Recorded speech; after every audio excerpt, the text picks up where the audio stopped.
نحمدہ ونصلی ونسلم علی رسول الکریم اما بعد۔ آج مسائل رمضان کورس کا 14واں دن ہے اور سبق نمبر 14 کا یہ دوسرا حصہ ہے۔ پہلے حصے میں صدقۃ الفطر کی نصاب کے حوالے سے چند بنیادی مسائل بیان ہو گئی۔ اب اس حصے میں بھی صدقۃ الفطر سے متعلق مزید مسائل بیان کرتا ہوں۔ پہلا مسئلہ یہ ہے کہ صدقۃ الفطر کی وجوب کا وقت عید الفطر کی صبح صادق کا وقت ہے، لہٰذا اس سے یہ مسئلہ معلوم ہوا کہ اگر کوئی شخص عید الفطر کے دن صبح صادق سے پہلے فوت ہو جائے تو اس کی طرف سے صدقہ فطر دینا ضروری نہیں ہے اور اس کے مال میں سے صدقۃ الفطر نہیں دیا جائے گا۔ اسی طرح اگر کوئی بچہ عید الفطر کے دن صبح صادق کے بعد پیدا ہو جائے تو اس کی طرف سے بھی صدقۃ الفطر دینا ضروری نہیں ہے، لیکن اگر کوئی بچہ عید الفطر کے دن صبح صادق سے 1 گھنٹہ پہلے بھی پیدا ہوا تو اس کا صدقۃ الفطر دینا بھی والد کے ذمہ ضروری ہے۔ اور یہاں یہ بات بھی یاد رکھی کہ اگر کوئی شخص عید الفطر سے پہلے صدقۃ الفطر دینا چاہے تو وہ صدقۃ الفطر دے سکتا ہے، کیونکہ عید کے دن دینا ضروری نہیں ہے۔ لیکن اگر کسی نے رمضان میں صدقۃ الفطر نہیں دیا تو وہ اس کے لیے سنت یہ ہے کہ عیدگاہ جانے سے پہلے وہ صدقۃ الفطر ادا کرے، لیکن اگر اس نے عیدگاہ جانے سے پہلے ادا نہیں کیا تو وہ بعد میں بھی ادا کر سکتا ہے۔ بلکہ علماء کرام نے یہ بھی لکھا ہے کہ اگر کسی نے رمضان میں اور عید کے دن ادا نہیں کیا تو وہ پوری زندگی میں اس کو ادا کرے گا اور اس کے ذمے سے یہ ساقط نہیں ہوگا، بلکہ اگر موت سے پہلے اس نے ادا نہیں کیا تو موت سے پہلے وہ وصیت کرے گا اور اس کے جو ورثاء ہے وہ اس کے مال میں سے ادا کریں گے۔ اس لیے جب زندگی میں یہ ادا کرنا ضروری ہے تو بہتر یہ ہے کہ یہ رمضان کے پہلے دنوں میں اس کو ادا کیا جائے، تاکہ جو غریب لوگ ہیں وہ عید کی خوشیوں میں مالدار لوگوں کے ساتھ شریک ہو سکے۔ دوسرا مسئلہ یہ ہے کہ صدقۃ الفطر اپنی طرف سے دینا ضروری ہے، یعنی جو شخص بالغ ہو اور صاحب نصاب ہو وہ اپنی طرف سے صدقۃ الفطر ادا کرے گا۔ اسی طرح اگر اس کی نابالغ بچے ہیں اور وہ بچے بھی صاحب نصاب نہیں ہے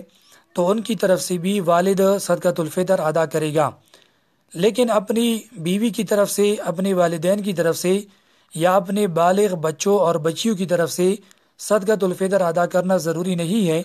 بلکہ شریعت میں اصول یہ ہے کہ جو شخص بھی صاحب نصاب ہو وہ اپنی طرف سے صدقۃ الفطر ادا کرے گا۔ البتہ والد کے لیے حکم یہ ہے کہ اگر اس کے بچے نابالغ بچے صاحب نصاب نہیں ہے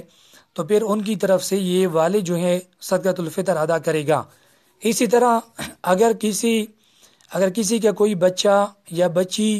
وہ بالغ ہیں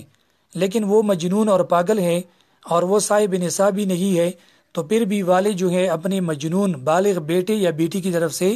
صدقۃ الفطر ادا کرے گا۔ تیسرا مسئلہ یہ ہے کہ صدقۃ الفطر کے لیے شریعت مطہرہ میں 4 چیزیں مذکور ہیں۔ ان میں سے پہلی چیز گندم ہے، یا گندم کا ستو یا گندم کا آٹا، اور یہ 1 سا کے برابر آدھے سا کے برابر ادا کرے گا۔ دوسری چیز کھجور ہے یا چوارا ہے اور یہ 1 سا کے برابر ادا کرے گا۔ تیسری چیز کشمش ہے، یہ بھی 1 سا کے برابر ہے۔ چوتھی چیز جو ہے اور یہ بھی 1 سا کے برابر ہے۔ تو اگر کوئی شخص ان 4 چیزوں میں سے جو چیز بھی ادا کرنا چاہے وہ ادا کر سکتا ہے۔ اگر گندم یا گندم کا ستو یا گندم کا آٹا یا گندم کی قیمت ادا کرنا چاہتا ہے تو وہ آدھے سا کے برابر ادا کرے گا، اور اکثر حضرات کے نزدیک آدھا سا تقریباً 2.25 کلو کے برابر ہے۔ اور اگر کوئی شخص کھجور چوہارا یا پھر جو کے اعتبار سے یا کشمش کے اعتبار سے وہ ادا کرنا چاہتا ہے تو وہ 3.5 کلو ادا کرے گا۔ اور ان میں بھی بہتر یہ ہے کہ جو شخص مالدار ہو وہ جو ہے اچھی چیز دے دے، بہترین چیز دے دے، یعنی کھجور دے دے یا چوارا دے دے یا پھر کشمش دے دے، اور یہ بہتر ہے۔ اور جو شخص زیادہ مالدار نہ ہو تو اس کے لیے بہتر یہ ہے کہ وہ گندم کے اعتبار سے صدقۃ الفطر ادا کرے۔ اور جس طرح ان 4 چیزوں کو اناج کی اعتبار سے ادا کرنا جائز ہے، اسی طرح ان کی قیمت ادا کرنا بھی جائز ہے۔ اور قیمت کے لیے حکم یہ ہے کہ اپنی بازار میں ان چیزوں کی قیمت معلوم کی جائے اور پھر وہ قیمت جو ہے فقیر لوگوں کو دی جائے۔ چوتھا مسئلہ یہ ہے کہ اگر کوئی شخص ان 4 چیزوں کے علاوہ کوئی اور چیز صدقۃ الفطر میں ادا کرنا چاہتا ہے، مثلا چنا یا دال یا کپڑے یا کوئی اور چیز، تو اس کے لیے حکم یہ ہے کہ وہ ان 4 چیزوں میں سے کسی بھی چیز کی قیمت کے اعتبار سے وہ ادا کرے گا۔ پانچواں مسئلہ یہ ہے کہ عمومی طور پر احادیث مبارکہ میں یہ 4 چیزیں مذکور ہیں، البتہ بعض روایات میں پنیر کا ذکر بھی آتا ہے کہ اگر کوئی شخص 1 سا پنیر صدقۃ الفطر میں دے دے تو صدقۃ الفطر ادا ہو جائے گا، لیکن احناف کے نزدیک مسئلہ یہ ہے کہ چونکہ عمومی روایات میں 4 چیزیں مذکور ہیں تو لہٰذا اگر کوئی شخص پنیر دینا چاہتا ہے تو وہ پنیر جو ہے ان 4 چیزوں کی قیمت کی برابر خرید کر دے سکتا ہے۔ چھٹا مسئلہ یہ ہے کہ صدقۃ الفطر کے مستحقین وہی لوگ ہیں جو زکوٰۃ کے مستحقین ہیں، لہٰذا جن لوگوں کو زکوٰۃ دینا جائز نہیں ان کو صدقۃ الفطر دینا بھی جائز نہیں ہے۔ اور 7واں مسئلہ یہ ہے کہ صدقۃ الفطر میں بھی تملیک ضروری ہے۔ تملیک کا مطلب یہ ہے کہ کسی فقیر مسکین کو ملکیت میں دینا یہ ضروری ہے، لہٰذا کسی مسجد میں دینا، کسی مدرسے کی تعمیر میں دینا یا کسی رفاہی ادارے میں دینا، اور وہ رفاہی ادارہ ایسا ہو کہ وہ تملیکی امور میں صدقۃ الفطر کو استعمال کرتا ہو تو یہ جائز نہیں ہے، بلکہ کسی مسکین کو فقیر کو مالک بنانا صدقۃ الفطر میں ضروری ہے جس طرح زکوٰۃ میں ضروری ہے۔ 8واں مسئلہ یہ ہے کہ کسی شخص کو اجرت کے طور پر صدقۃ الفطر دینا جائز نہیں ہے۔ مثلا اگر کسی مسجد میں امام ہے اور امام نے یہ بات پہلے سے بتائی تھی کہ میں تراویح پڑھاؤں گا لیکن مجھے صدقۃ الفطر آپ لوگوں نے دینا ہے، تو ایسے امام کو صدقۃ الفطر بطور اجرت دینا جائز نہیں ہے۔ البتہ اگر وہ امام پہلے سے امامت کرا رہا تھا اور وہ فقیر ہے، مسکین ہے اور اس کے لیے الگ تنخواہ مقرر ہے، پھر اس کو صدقۃ الفطر دینا بالکل جائز ہے، اور اگر وہ مالدار ہے پھر بھی دینا جائز نہیں ہے۔ تو اصول یہ ہے کہ صدقۃ الفطر بطور اجرت دینا، بطور تنخواہ دینا یہ جائز نہیں ہے۔ 9واں مسئلہ یہ ہے کہ صدقۃ الفطر ایک شخص کو دینا بھی جائز ہے اور رقم کو تقسیم کرنا بھی جائز ہے۔ مثلا اگر صدقۃ الفطر 100 روپے ہے تو 100 روپے ایک فقیر کو دینا بھی جائز ہے اور 50-50 کر کے 2 فقیروں کو دینا بھی جائز ہے۔ 10واں مسئلہ یہ ہے کہ اگر ایک گھر کے جو سارے افراد ہیں ان کی صدقۃ الفطر کو اکٹھا کیا جائے اور وہ کسی ایک فقیر کو دیا جائے تو اس سے بھی صدقۃ الفطر ادا ہو جاتا ہے۔ 11واں مسئلہ یہ ہے کہ جو شخص روزہ نہیں رکھ سکتا، اگر وہ صاحب نصاب ہے تو وہ صدقۃ الفطر ادا کرے گا، گویا کہ صدقۃ الفطر کا تعلق روزے کے رکھنے کے ساتھ نہیں ہے۔ 12واں مسئلہ یہ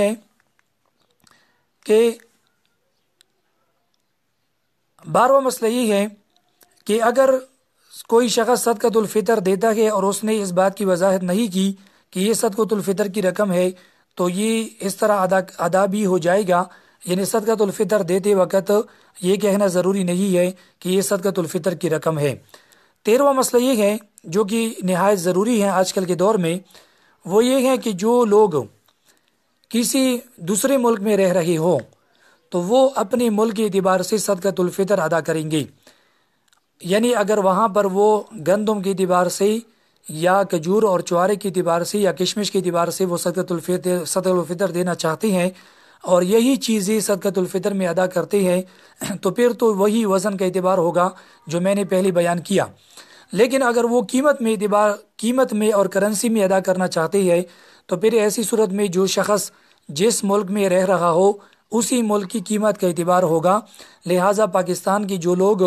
سعودی عرب میں یا قطر، دبئی میں یا انگلینڈ وغیرہ میں رہتے ہیں تو وہاں کی قیمت کا اعتبار کیا جائے گا اور وہ اپنی قیمت کے اعتبار سے، اپنی کرنسی کے اعتبار سے صدقۃ الفطر ادا کریں گے۔ یہاں یہ مسئلہ بھی یاد رکھیں کہ وہ لوگ جو اپنے ملک سے باہر ہیں، اگر ان کی نابالغ اولاد دوسرے ملک میں ہیں تو وہ اپنی نابالغ اولاد کی طرف سے جب قیمت میں صدقۃ الفطر ادا کریں گے تو اپنے ملک کی قیمت کا اعتبار کریں گے، اپنے بچوں کی ملک کی قیمت کا اعتبار نہیں ہوگا۔